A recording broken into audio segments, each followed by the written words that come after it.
So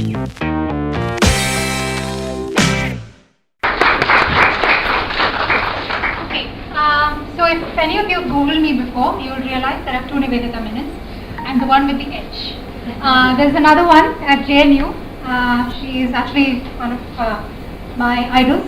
She's a political philosopher and she's written very important, very critical books on gender and sexuality and the law. So that's not me. I work primarily with domestic violence. I've been trained as a domestic violence and sexual assault counselor. And I've practiced on a volunteer basis for about 8 years. And I teach at IIIT in Electronic City. And I teach undergrad students, so this is a very different audience for me. I'm very much used to having much younger audience who do not sign up to be in my classes. So hopefully none of you will fall asleep because you kind of signed up to be here. Now, in 30 minutes, this is not going to be possible. I can tell you that. It's a surety that unlearning gender is not going to be possible in 30 minutes. This is actually a 2-hour lecture that I've reduced down to 30 minutes. So there will be a lot of themes that I've not covered, but I wanted you to get one thing, and we'll talk about that one thing in 30 minutes that I do have with you after half an hour of my conversation. So I'm going to try and make this as experiential as possible. So I will appreciate your cooperation because gender is lived. It's not something you learn. You don't need a book. You don't need anything, because all I need is actually a group of people in a closed room and we can learn a lot about gender. But first I'm going to try a very small social experiment within this group. It's not mind-blowing or amazing, like you have these India social experiments. It's not anything of the sort. It's just a very small insight into how gender plays out outside. Now, I'm a trained researcher, so we do something called a consent form. The consent form is essentially, if you're going to be part of an experiment, you need to know what you're getting into, right? So the consent form is, you have to agree that I will trust whatever it is that I'm doing within the next 30 minutes. You may experience some discomfort and distress. That is just part of this process. The group as a whole will decide whether to participate or not. So if a majority of you do not want to participate in the social experiment, that's fine, we'll just skip ahead. You may choose not to participate, like I said. If you do choose to participate, this is very important. All of you have to abide by the rules I set. Okay? And you will trust whatever I'm doing is in the interest of the overall group. So essentially what you're doing is you're putting your trust in me, saying whatever rules I set is useful for the social experiment. And if you do not, I have this little box of consequences. It's not very severe, nothing uncomfortable, but I will be doling this out. I will be doling this out, and the consequences will have to be adhered by everybody. That is, if someone resists if you violate a rule, and I give you the consequences of violating that rule. If you do not abide by it, the rest of the group is responsible for making sure they abide by it. Alright? And if there is, like I said. Now, I need a show of hands because volume is not. Alright. The next 30 minutes. All self-identified men will not speak. This is very simple. All self-identified men will not speak. Only women will be speaking in this, or will be talking in this next 30 minutes. If you do, or the men do want to address something to me, she will give you paper and pen, and you can pass it on to a woman, and she may choose to ask your question or give your comment. It is up to her. It is not up to you. Alright? This is very simple. Men do not speak. Women speak. Very simple. That's no big, not a huge experiment, like I said. Like I said again, this is very important. The consequences for violating will be uniformly enforced by all of you, not just me. I will just dole out the consequences. Alright? Okay. Now let's start the conversation. Now the first thing we start, the first thing I start with any conversation around gender is the difference between sex and gender, because that's one of the first things that people talk about. At least the feminists have been talking about, is the difference between sex and gender. Because essentially, gender is in your head, sex is in your body, right? Sex is determined by your biological attributes, like your biological organs, the number of hair on your body, the span of your hand, those kinds of things that are physically attributed to a male or a female is sex. And what is culturally considered a woman or a man, because a woman or a man in different parts of the country are different, right? So, but the thing is, the transition, and what I really want to talk about today, because the theme of today's lecture is education, is how do you move from being a male to a man?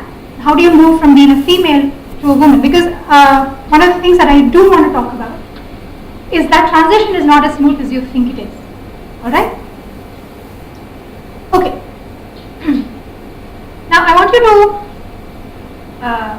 think about, I'm going to have a series of words in here. Now I want you to think about all the things in your head that come when these words come out. So milk. And you don't have to tell me anything. Just think about the images in your head. You can close your eyes, or you need not. Close your eyes and think about all the images that are coming into your head when you talk about milk. Whether you like it, you don't like it, it's white, it's brown. Mad. All the images in your head have the word mad in it, what gets associated with mad. Mac. Could be a Big Mac, could be an iMac, any word. All the things, and keep attention to all the things that are happening in your head right now when you think about the word mac. Menstruation. Maybe ads, maybe ick factor, maybe all kinds of things. Men. You have maybe a number of images, maybe you have a single image.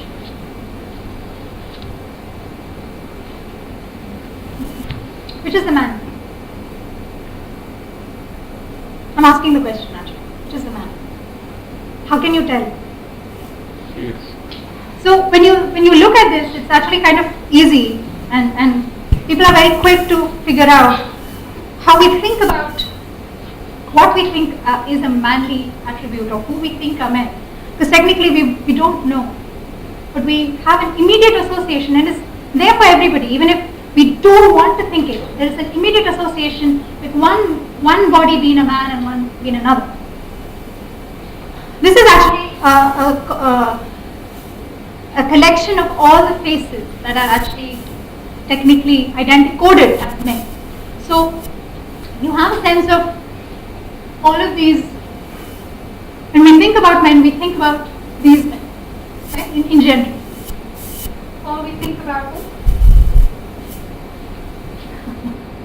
We also think about men like this, right? These are also images of men that we know, that we look to in TV. And these are not always the images that come to mind, but these are images that also become part of our big construct of men. The next thing. This, of course, is the ideal man, Mr. Universe himself, right? Now, when we think about Mr. Universe and the ideal man, we tend to think of muscles like this. So when we come to different images of manly attributes in a woman, how do we think about it? How do we reconcile? Because this is technically a woman, and you know it's a woman because of what she's wearing. Right? There is nothing else that, when you look at the image itself, in terms of the biological construct of how we think about men, the only difference, you're actually looking at a woman's dress right now.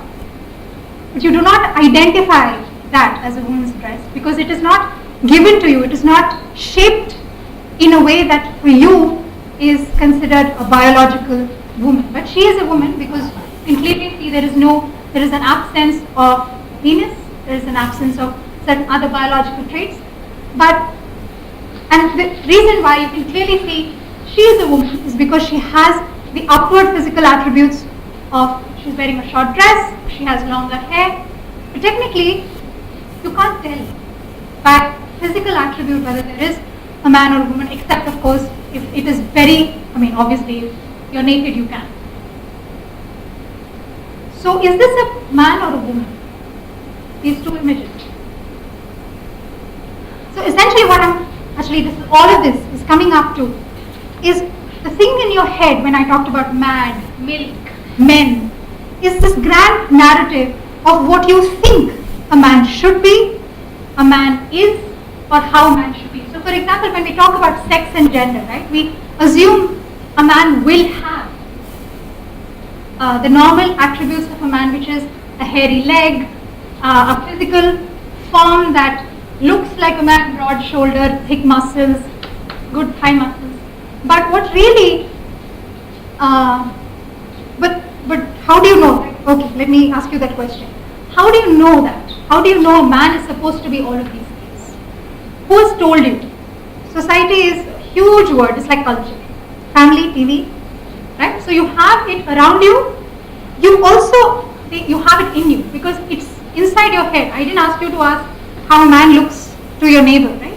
You, in your head, you knew what a man was, right? And the thing is, it's not like only a man, right?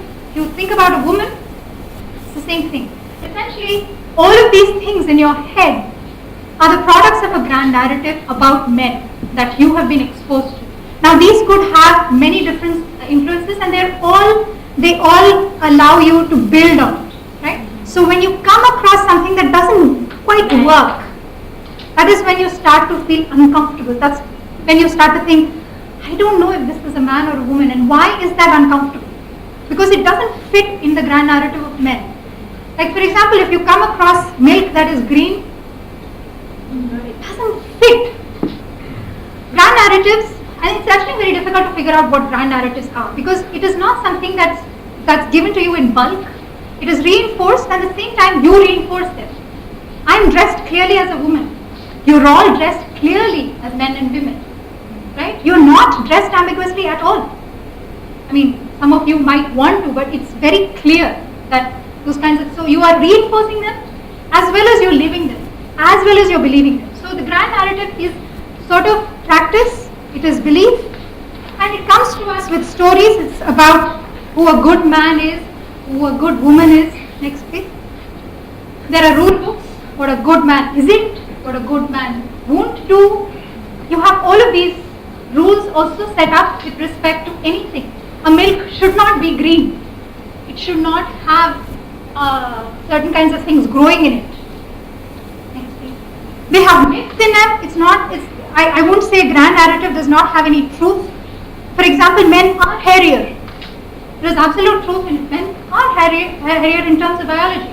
But they also have myths that all men are hairy. That's not true either. So you have myths, truths, next.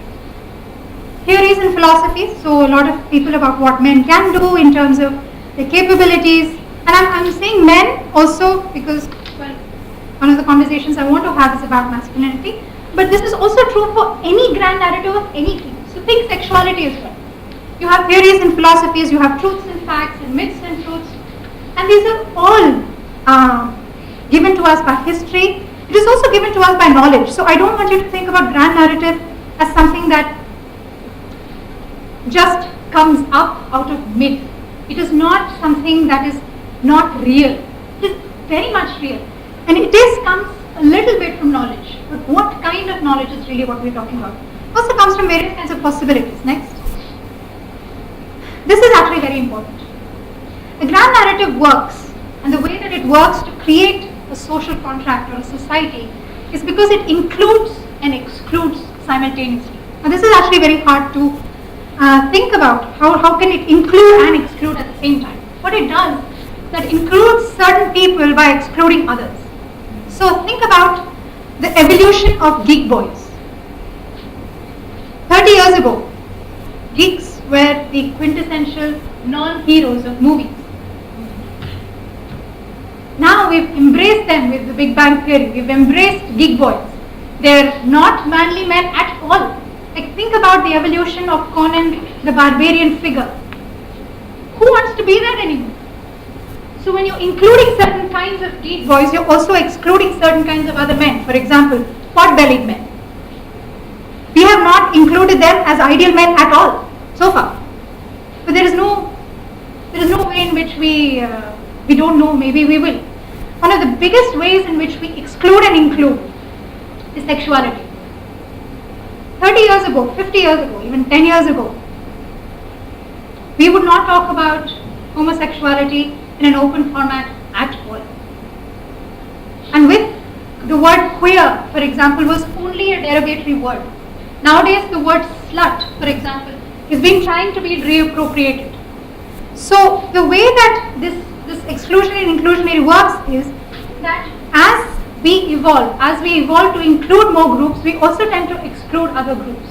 So for example, bisexuals in the LGBT movement are considered suspect. So in order for you to feel part of the group, you necessarily need to exclude others.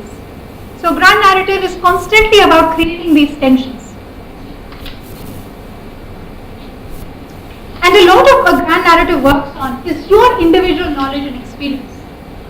All of you said, you know this also by media, family, society, relatives. All of this is the bulk of not just myths that you're living out, but it's also experience. It's also knowledge that you have. And what you do by creating all that knowledge and experience you actually live it out. You live it out in performance of everyday chores about what men do, what men shouldn't be. If you look at the dialogues around just traveling, there are so many. I can do an entire exercise on so many set of rules that women have to follow just stepping out of the house that men do not have to. But men will have different kinds of rules that they have to follow when they are stepping out of the house. They might be entirely very different. So grand narrative for any social group could coalesce, could overlap, but also could be very divergent. And one of the things that I want to talk about today is how do you start to see this? How do you because for us, it's something we do without question, we do without thinking. And I want you to start thinking about it next. And this is really what I want to talk about. Because Karishma was right, I do a lot of gender equality stuff, not as much as I'd like to. But a lot of unlearning gender is about learning about power and inequality.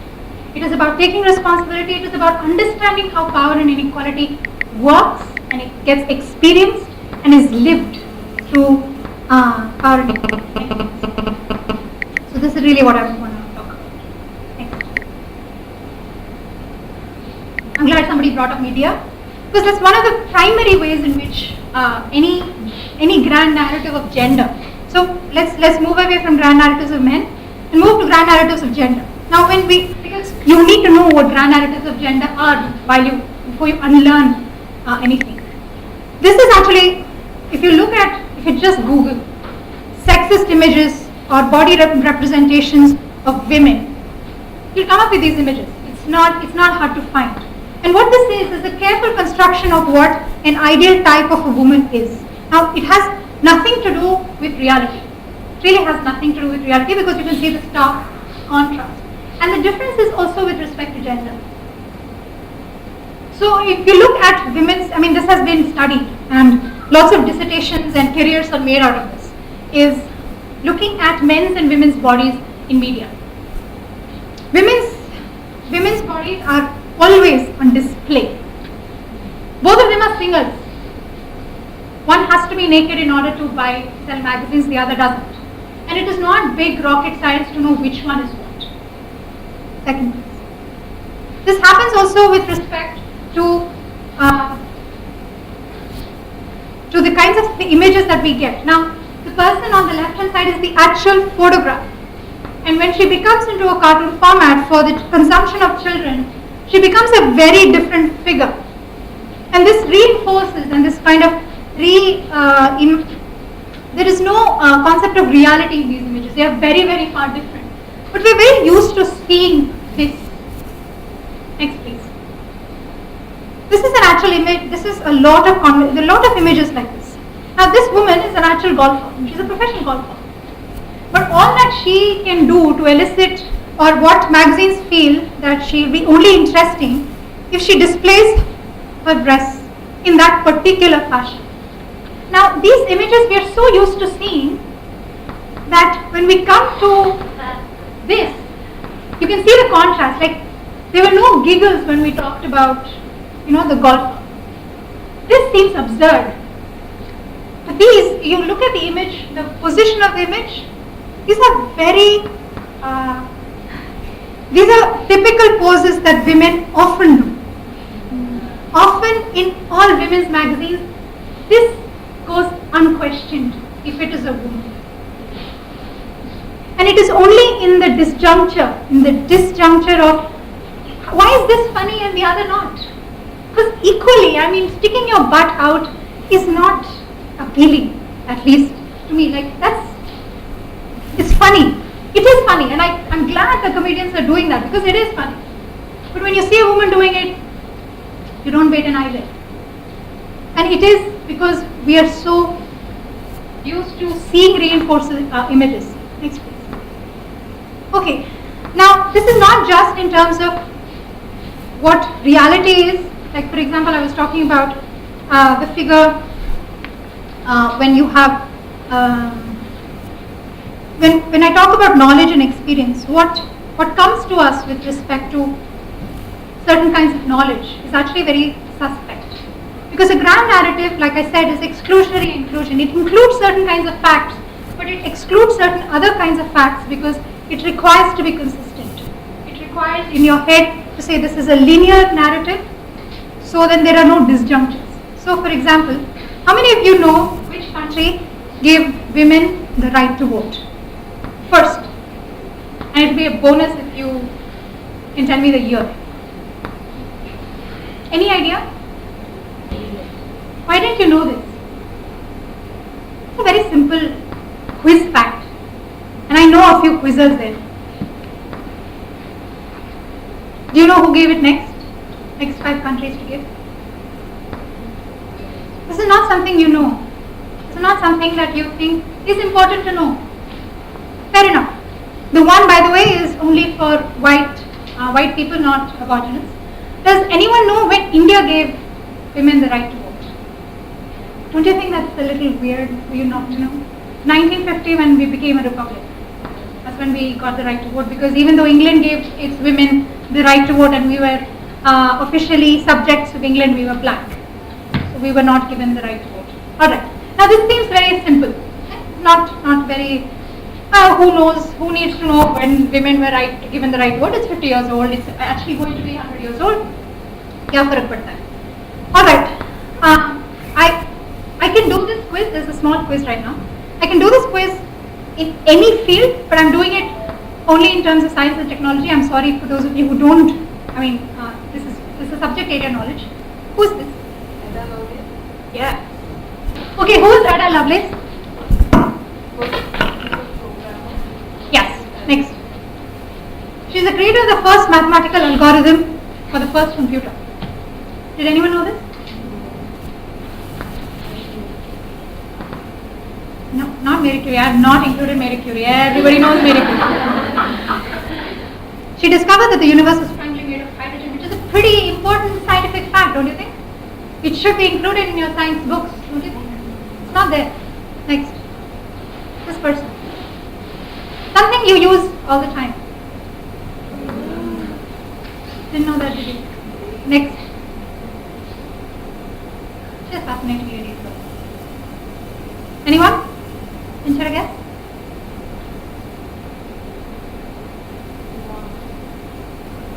She was a cartographer. She worked with a few people and she pretty much drew. You see all those maps? She drew the ocean. This is fun. I cannot do this presentation without her. She is basically the creator of the earliest form of Wi-Fi. So she was actually one of the people who worked in the first computer labs in the US, and she was part of the team, and she came up with the idea of creating a way of communicating that the Russians would not know. This was in World War II. Not the Russians, I'm sorry, the Germans. And based on her design, see the thing is, when I say she's the creator of the earliest form of Wi-Fi, I mean really early. Right? So based on her work is what we have, the modern form of Wi-Fi. And she actually got kicked out, obviously, after the war was over. The women scientists who were working in these labs were making bombs and atom bombs.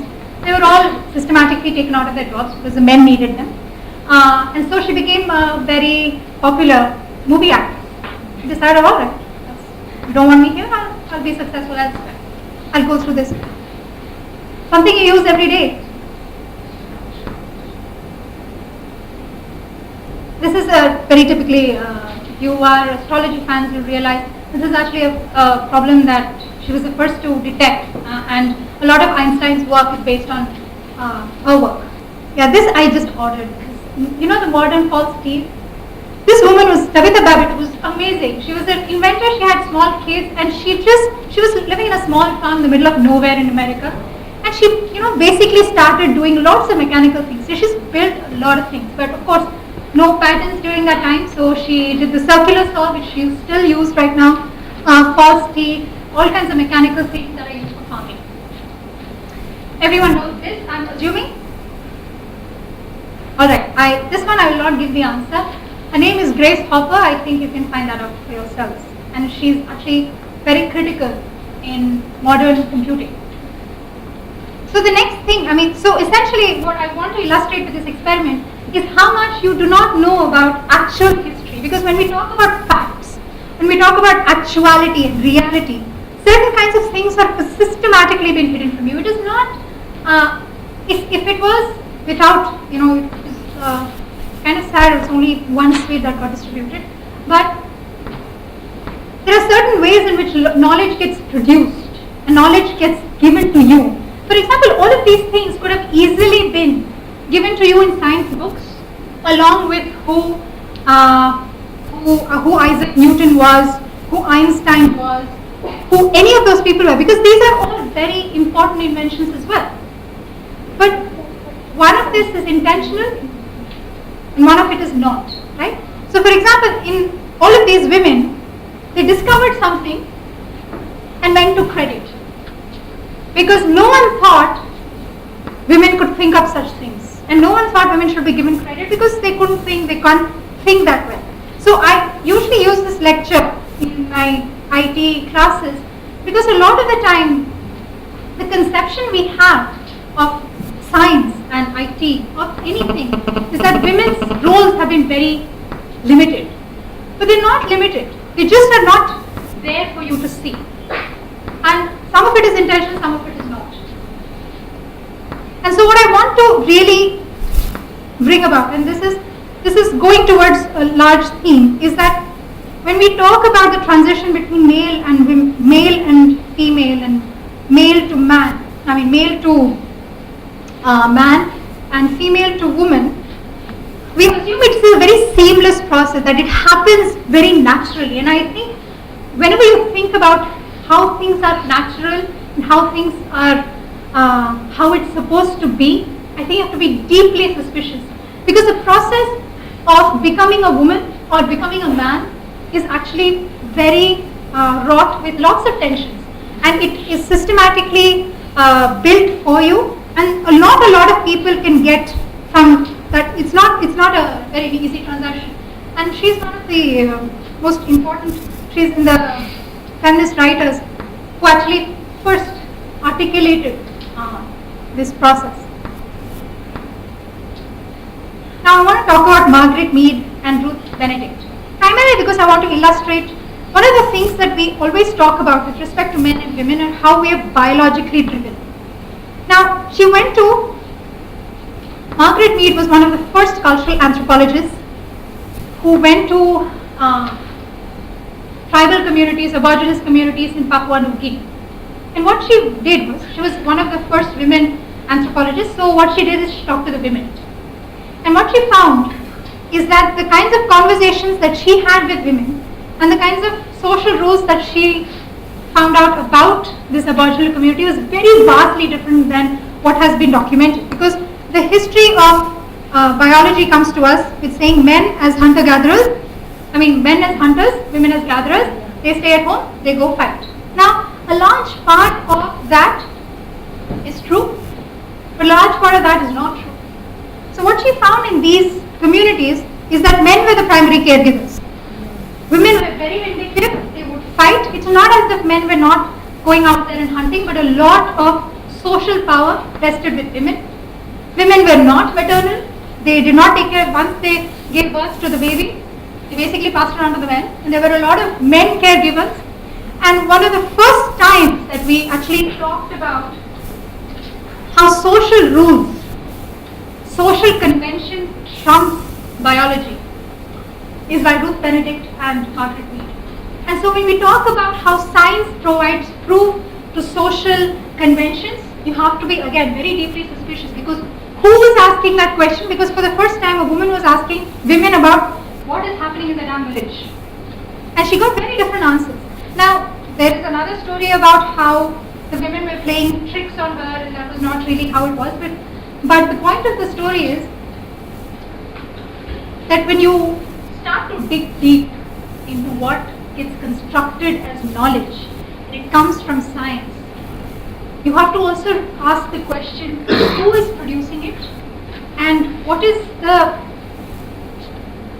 the source of the knowledge, how are they gaining it, and all kinds of other questions which we will come to later. Next, please. And she was also very funny. I mean, you should see her quotes. I mean, you should read her writing. Sex and Temperament is one of the funniest books I've read, even though it's about all kinds of weird things. Next.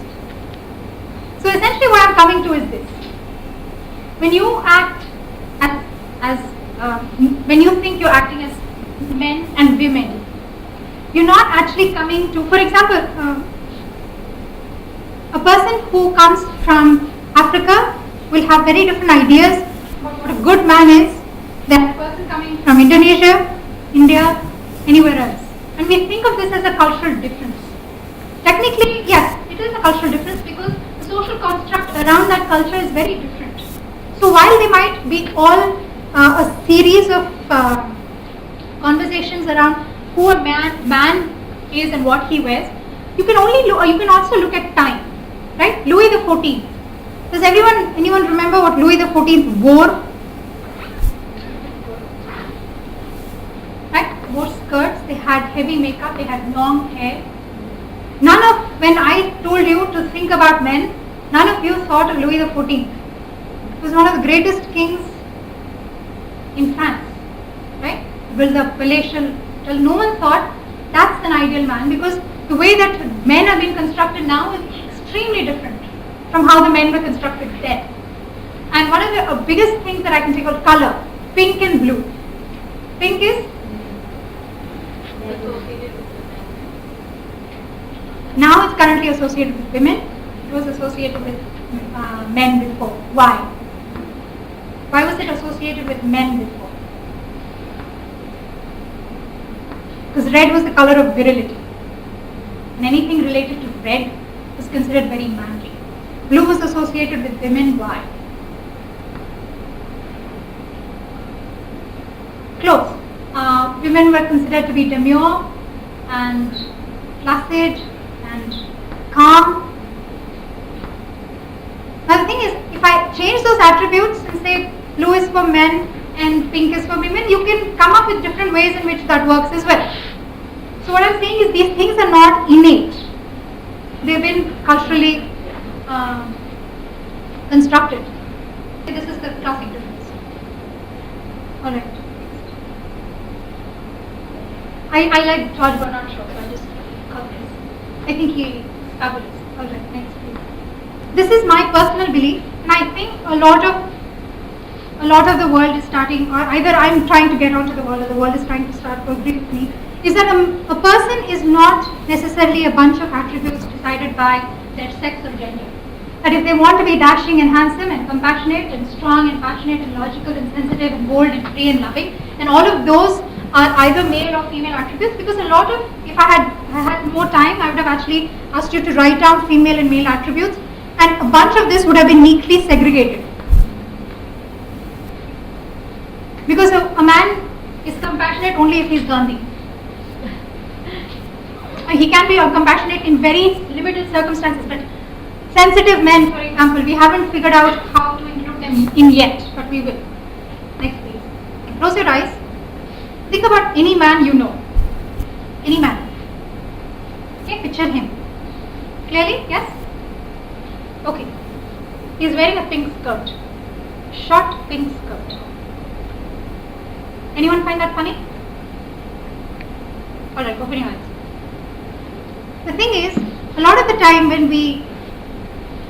Actually, nothing about this man changes except he's wearing a pink skirt. Correct? And yet, when we think about it, there is a huge anomaly. And it is because we think about certain kinds of images and certain kinds. Like a man cannot be, like for example, if any of you men, wear a pink skirt and walk around, what would that entail? How difficult would it be? The thing is, nothing about you changes, nothing. You're still the same person. It is just an addition of a pink skirt. That's something that I want you to think about. I want you to keep in mind when we go to the next. And this is really about the power that a grand narrative has on you and has on everyone. Is that you cannot think of violating any social rule that has been set out because you have clear ways of knowing that's not right. In your head you're saying that's not right. And I think a lot of it has to do with power and the ability, for example, the ability of a certain grand narrative or certain someone else to tell the story of another person. So by wearing a pink skirt, what you say about another person or what you are representing to another person is an entirely different person than who you technically are. And one of the things that I really want to bring out with respect to power is that it is not just, I want to start talking about men as the neutral figure, right? So women wearing pants, not so sensational, also because we've started to women wearing suits, for example, manly suits are still considered but essentially I want you to think about power as understood in terms of power over relations, and it's defined in terms of its actual exercise. So when we talk about men in terms of let me ask the women, what is so discomforting, or in your head, if it was discomforting, about a man in a pink skirt? So, I'm going to take two things about what you said. One is, you never felt the need. Second is that when we try to dress for business, when we try to be more serious, we try and act like men. And one of the things that I want to illustrate, and if I had more time I would do it more in much more ways, is that men tend to be, regardless, no man in this room feels powerful, but men are very powerful creatures in terms of gender relations. They are the neutral category. So for example, when we are in business world or any world, in fact, any space, we try and be more like the attributes of men. At the same time, we can't really be like men because then we call bitches. Right? And anyone who's tried to be successful in any field, any woman, has been called a bitch some point in her life. Either under the breath, behind the closed doors, some point. Someone trying to be powerful, because powerful is considered to be a manly attribute. Now what happens is that men tend to be what I would consider a neutral category. And they don't necessarily realize that a lot of men, unless you're like, Bill Gates, doesn't feel very powerful. And I bet Bill Gates doesn't feel powerful either. But I think power is about certain kinds of small interactions, certain kinds of social rules. Remember grand narrative, certain kinds of social rules which indicate that there is a power over somebody, and it is in these lived experiences. It is not like I will get you to do this work for me. That is a very overt kind of power. There is also lots of covert kind of power of I can't wear this because I will be perceived in this way. Next please. This is actually very true. And this is how it gets reinforced. right? So one of the reasons, and I'm bringing this up because this is how the grand narrative of how women are not good at science and technology or math gets done. That if I don't do something well, and this, by the way, works in very gendered ways, right? So, for example, if men are trying to get into nursing profession, which is really sometimes a huge gender distribution. Men are trying to get into nursing profession, and they're really bad at their job. They do get said that men are not good at caregiving. Not that man is not good at caregiving. So these things get internalized very quickly, very powerfully, and it's very hard to dislodge. It's a very correct answer in terms of what society tells him. They are not good because she's a woman, obviously. Next. So when men become the neutral category, that is, men are good at certain things, and these are always the ones that are considered to be like men being good at needlework. Now that's not really very important. Embroidery, for example. These are not important things, but men tend to be, or they have been. There is an entire sort of discourse around men tending to be good at important things like decision making, leadership, right? They hold invisible power, and the reason why this is about unlearning and unseeing. They hold invisible power. They call next sentence. It's called privilege. Next. Now I'll talk about men's privilege because a lot of the men that I've talked to, my students say, I don't feel like I am dominating any woman, and I don't feel like मैं कुछ खराब करता हूँ. I take care of my family, and I don't have any privilege. I get harassed like any other person, right? And the idea of invisibility is obviously that it is not visible, that you can't feel it because you are in a position of power and privilege. Okay. Now this is a small exercise. From where you are sitting, try and get the paper ball into the basket. From where you are sitting, without moving.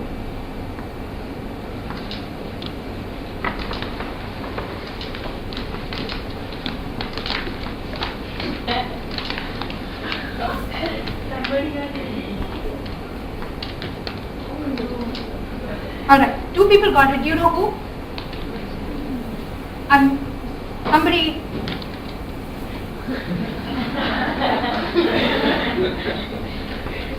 Okay. Tried? Everyone tried? Okay. Now, 2 people got it. Does anyone know who that is? Anyone in the... Okay, any wild guesses? You got it? You got one in? I think it's sheer luck. And that's what gets attributed to, by the way, sheer luck. So, now, which was, this task was easiest for whom? First row? Which was the hardest? Who's hardest? I mean, he did it, but who's it hardest for? This is how privilege works. That is, if men are all sitting here, and I'm giving you a task, right? And I'm saying throw it. It's easy. उसमें क्या है? उसमें problem नहीं है. Why can't you do it? You can't see that there are people sitting behind you, that it is difficult for them. It is longer, harder distance, right? And this is how privilege works.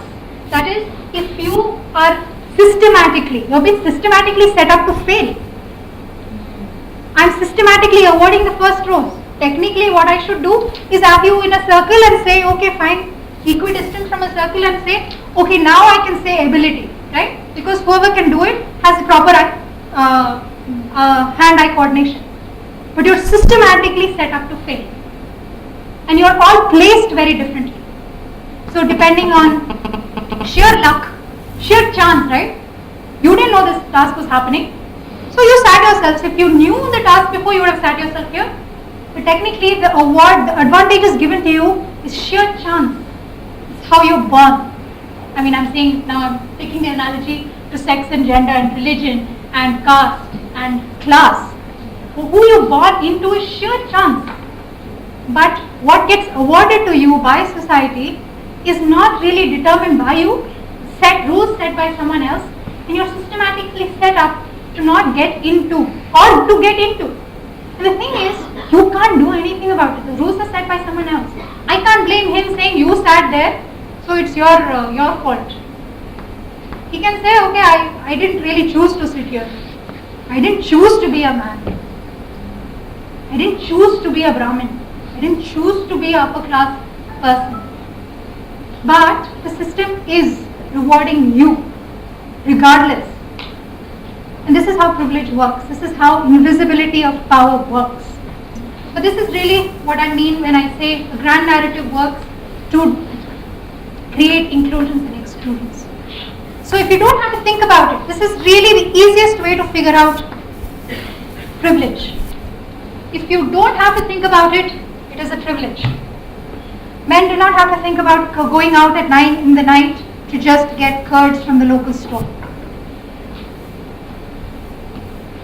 We do not have to think about defecating in the open. We do not have to think about water supply at 4 a.m. in the morning. We do not have to think about taking care of our children while we are putting tons of sand up a construction site. The things that you do not have to think about. And this can be in any way. It's a privilege. And you are benefiting from it. What that means is also, if you're benefiting from it, somebody is losing out. There are people behind you. But that's what it means. And that's very important and very critical to keep in mind. That you're not there because, of course there are lots of people, like for example, Harsha was able to get it in despite his disadvantages. So you say, oh, he's the exception. If he can do it, why can't every one of you do it? He lucked out. He had really strong arm strength and hand-eye coordination. He got it in. Sheer luck, maybe he really wanted it. But when you think about performance and you think about all those things in terms of rewarding, you have to think about those things. Second thing. And these things come to us, from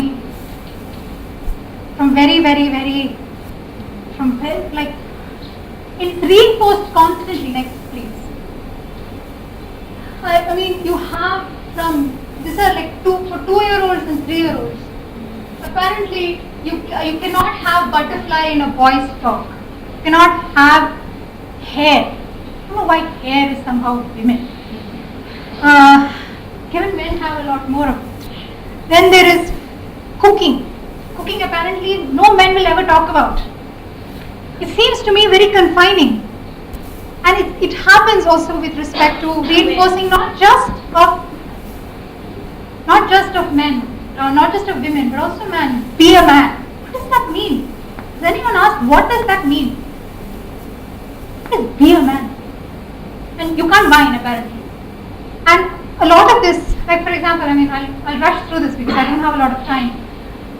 But a lot of this you can see constantly with respect to representation. So women are not represented. And this is just, I'm talking about gender, so I'm talking about this. But if you look at color, you look at creed, you look at any religion, the representation of an ideal type is heavily dominated in the media. And women, barely 36%, 50% of the population, 51 actually. And we appear 36% in very stereotyped roles. Next. And this is, see the thing is, this invisible privilege, it gives rise to very stark social realities. Housework, for example, is considered a woman's dominion. Because apparently one of the capabilities of men does not extend to cleaning or cooking. Next. This is a study that has been done by ActionAid, and this, by the way, this is one of my areas of work. This trend has not changed. In over 50 years. Women have got the right to vote. They've come into conversations around, they've come to the workforce in large droves. But a woman in India will spend half a day more than a man in housework. What that means is the longer women are working longer hours doing their jobs and caretaking. And it is called the double burden actually. In the 1984, it's called the double shift women work 2 shifts of work. And the thing is, this is unseen. A lot of men, when I talk to them for the first time as to who cleans up, they are mystified. I don't know. Like, they have never thought that there is a process of, for example, cleaning up the grout in their bathroom. The thing is, a lot of men will do part-time. But the responsibility of if the house is dirty, blame the woman. This is the amount of unpaid care work. If you put a number to it, that is contributed to the national GDP. If you actually paid women to do, basically what happens is when women are doing all this care work, they're subsidizing a man's income. So they don't have to hire out. This is how much women's care work is worth. That is only in the formal economy, not in the informal. This is only in the formal economy that they've been able to attribute. This is how much work they actually do if they were paid for it. This everyone knows. One of the realities of life, and this is, I'm going to use this platform to say it, but we have a lot of conversations around rape and domestic violence. Rape in this country right now, which is great because I didn't think 15 years ago there was ever going to be a conversation around that time. But rape happens 90% of the time in the house by someone you know. This is the reality of rape. The narrative of rape is that outside is unsafe. But really for a woman, 1 in 4, including women in this room, 1 in 4 chances she will be sexually molested, assaulted or raped by someone she knows. Ex-boyfriend, boyfriend, uncle, neighbor, teacher, of her boss. That's the reality that you're dealing with. And no amount of policing is going to stop that unless you start thinking about what it means to be a man and what it means to be a woman. Next. This is the percentages. 77% men feel their masculinity threatened if their wives do not listen to them. This is the reality of our social milieu. Wage gap. Wage gap everybody knows. And this is not even in the informal economy, it is not even in India, it's in the US where it is documented. Here it's not even barely documented. And it has been in 77%, and really the difference is this. Of what gets perceived as a man or a woman, the thing is they've done so many social experiments, it's so old right now. You give an HR manager 2 resumes, same exact, one is male name, one is female name, he will pick the male and give them more money. The essence of unlearning gender. How do we know? We know next. Let's assume we walk into this room. Okay? Everyone is wearing a cone around their necks which protects them from looking downwards. So you can see the other person, you can't look down. Walk into a room, you interact with them. You don't know your gender. How will you figure it out? Because the thing is, we always assume that it is because we are naturally male, we have certain kinds of female attributes, we have breasts, people have hairy hairs, they have short hair, so it's visible, right? But let's assume it's not visible. Because technically it's not. I can be wearing prosthetics. You have no clue whether I'm male or female biologically. I'm dressed as a woman. This is Judith Butler. She pretty much said, gender is performance. That you cannot be your gender without performing your gender. By wearing the clothes that you do, by portraying yourself to be softer, harder, milder, sterner, you give signals that gets interpreted. One of the reasons why all of you felt slightly uncomfortable about, and I don't know if you did feel uncomfortable about whether there was a male or a female, is because you're not sure how to perform. A lot of my friends, for example, I have a friend, Jen, whose biological male identifies as female, identifies as male, and is a heterosexual, which means she has girlfriends, technically. And she wants to be known as a he. She does not look like a man, but she identifies as a man. So one of the biggest things with respect to when we have those kinds of conversations is pronouns. Pronouns become big. And one of the ways that all of us interact with each other, we wear certain kinds of clothes. And the thing is, you look at the clothes in our country or any country, they're highly segregated. You have men's sizes, you have women's sizes. And the thing is, a lot of my friends, a lot of people actually cross-dress only because sometimes those men's sizes don't fit women, women's sizes don't fit men. But the kind of variation, like people say that humans are unique, they're this diverse. Right? And if you look at extremes, they're this diverse. But when you look at social categories, there is this and there is this. And you have to fit. And somehow you have to fit. So gender is actually performing these roles here and here.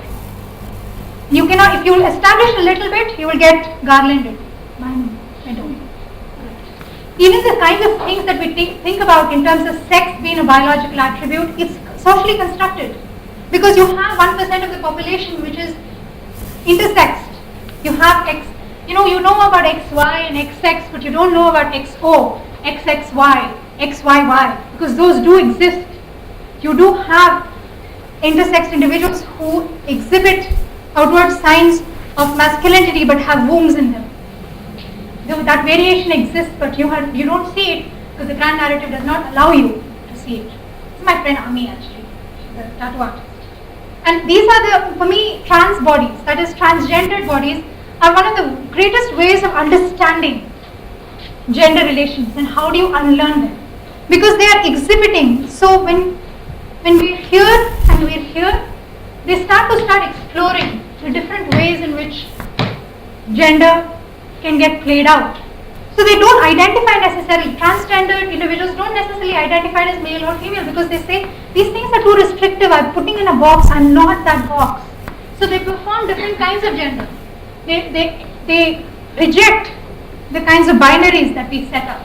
And one of the ways, of course, is to walk into a gay parade and you see these kinds of things lived out because you want to develop diversity, you want to create.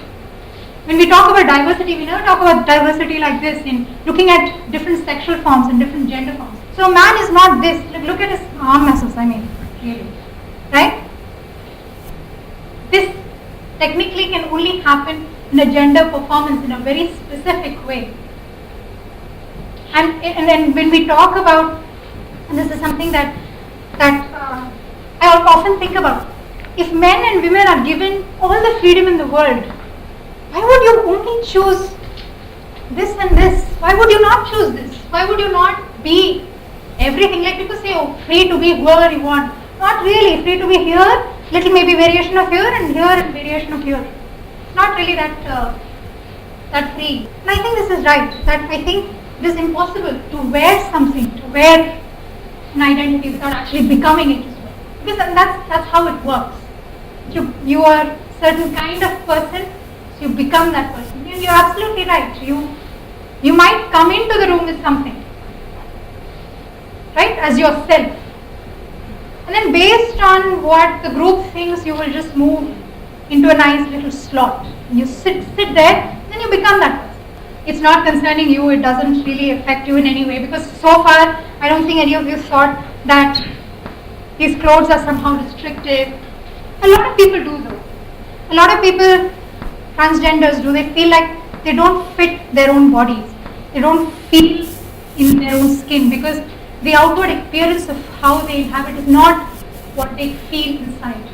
And really what the point of the lecture is, that when we think about knowledge and we think about experience, you have to remember that it is highly subjective. Who you are, where you're placed, how you experience life is highly determined by where you are placed in this privileged cycle and what kind of questions you ask and how you ask them. Those are very important. Asking questions and how you ask them is very critical for learning. Being aware of who you are in terms of subject position. So when I mean subject position, I mean where you're sitting. You're looking at an identity. You're looking at yourself as a person who's a mother and father and sister and employee and an artist and a painter. All of that. You have to be very clear about what kind of privileges you have, what kind of benefits you're getting, and what kinds of disadvantages you have. And it enables you to know this much I cannot know. And that's really important. I cannot know the the daily struggles of a manual scavenger. I cannot. There's no way for me to do it.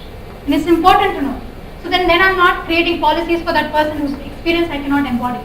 This is very important. Power implicates a lot of social relationships. So if you're thinking of relationships and social realities as devoid of power and I don't hold any power because I don't feel it, be very critical of that. Because invisibility, power is in the invisibility. It is only in the cutting of things that power becomes visible. So when you see transgendered bodies, that's when power becomes visible. So invisibility means you're holding power relationships. I do this a lot. But it's normal. We've been doing it for so long. Anytime you hear it, you have to ask, what purpose does it serve? Whose purpose does it serve? Because it serves a purpose. A grand narrative serves the interests of those who dominate. It serves the purpose of those who can fit in, who can be normal. Because if everyone becomes whoever they are, then there is no power relationships in terms of I get to say this and I get to pass. So when people say, like why can't gay men just, not be around us? It's actually very difficult to be affectionate. Two women to be affectionate in public. It's very hard. I mean, it's very hard to wear a pink skirt, man. Because they're minorities, and as soon as we have more people like that and we let them in, maybe we will not feel the discomfort. I'm saying that there is no such thing as a minority. That's the reason why the way that social narrative gets constructed is that they become a minority and we take them. This is exclusion, we are inclusion. We don't know if we are a minority. We assume we are a minority. Slums, for example, this is my example, right? Slums have the highest number of inhabitants. The majority of Bangalore population resides in slums. Do we think of them as the majority? They're not. That's not who we are building roads for. That's not who we are building transportation structures for. But they are the majority in Bangalore. So who we think is the majority is not the majority. We are here very conveniently. We are not seeing anything else. That is the invisibility of power. I don't know if any of you read this, right? I wanted to come back to it. So what does it mean to be unlearning gender? So one is to understand, because knowledge is subjective and all that stuff. But if I take specific examples, and I'm telling you you will do it differently and that's how you should do it. But these are the questions I ask when I talk about unlearning gender. Uber is not about the taxi service. Why did he rape her? Regardless, she might be sleeping, she might be snorting coke, she might be doing anything, anywhere. The question is to ask is why did he rape her? Next. This huge controversy about Deepika Padukone's cleavage. Why is that important? The thing is, when we talk about women's bodies and we talk about the golfer, you have to think about what that reproduces. Why is it that she has to be in a certain way in order for her to sell her as an actress? Right? Those are questions you need to ask. I can't ask those questions. You have to. Right? All these things. It is behind closed doors. Nobody monitors. Right? It is only when we talk about homosexual sex being threatening, we're not actually talking about consenting adults behind closed doors. We're talking about sex workers. We're talking about people who do not have the privilege of having hotel room keys and houses. Because who else can get arrested? Unless you report that these two people are having sex, what section can get filed? Why is it so threatening? And that leads me to a whole question on homophobia and all that stuff, which I'm not going to talk about. But still, these are the questions really about those things that you ought to be asking. And you can't remain ignorant. You can be. This is a choice. It is a choice, and the thing is, we keep choosing. See, when I say grand narrative acts on you, you also act on the grand narrative. You are part of the grand narrative. None of you are exempt from it. You cannot escape, but you're also reinforcing it. You can remain ignorant. Ignorance is bliss. I say this again. Ignorance is bliss. If you don't want to change anything, you have to do some stuff. Because I think there are different ways. I love this book. Because I think we don't allow sometimes women and men to do things differently. If I have enough time, I'll tell you the story. This is how I think gender narratives can be changed. This is a school in Brazil, I think, one in South America. This boy here identifies as transgender. Now in the school, all the men, all the boys were told to wear, this is school uniform. They were told to wear pants and shirts, and the women, the girls was asked to wear shirts and skirts. Now this boy, who identifies as transgender, wore a skirt to work, a skirt to school, and the principal and basically the whole school authority said, you can't do that, you have to wear a pant. So next day, all the boys came dressed in skirts and all the girls came dressed in pants. They did it till they changed that rule. It's possible. These kids knew what was at stake. That they didn't want this guy to be anything other than what he felt he was. This probably identifies as a woman. Be able to say this is really what it's about. I'm not one or the other. I'm not just pretty. I can also be handsome. Or whatever attribute that you think you are, how will you know that? And that's pretty much all I have to say.